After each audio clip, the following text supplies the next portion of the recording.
तुम्हाला माहिती आहे का, तुम्ही झोपेत, अभ्यास करताना किंवा मोबाईल स्क्रोल करतानाही श्वास घेत असता.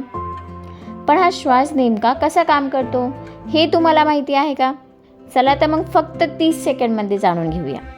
मानवांमधील रेस्पिरेशन म्हणजे फक्त श्वास घेणं नाही, ती आहे जीवनासाठी आवश्यक प्रोसेस जी आपल्या शरीराला एनर्जी देते.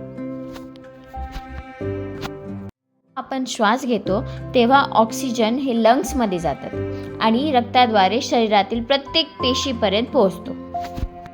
मध्ये ऑक्सिजन अन्नाचे विघटन करतं आणि तयार होते ऊर्जा म्हणजेच एनर्जी. आणि हेच एनर्जी आपल्याला चालायला, बोलायला, विचार करायला मदत करते.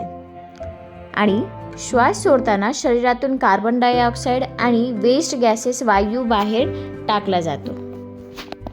ठेवा, रेस्पिरेशन म्हणजेच ब्रीथिंग, एनर्जी आणि जीवन. व्हिडिओ आवडला तर लाईक, शेअर करा आणि अशाच सोप्या विज्ञानासाठी चॅनलला सबस्क्राईब करा. धन्यवाद.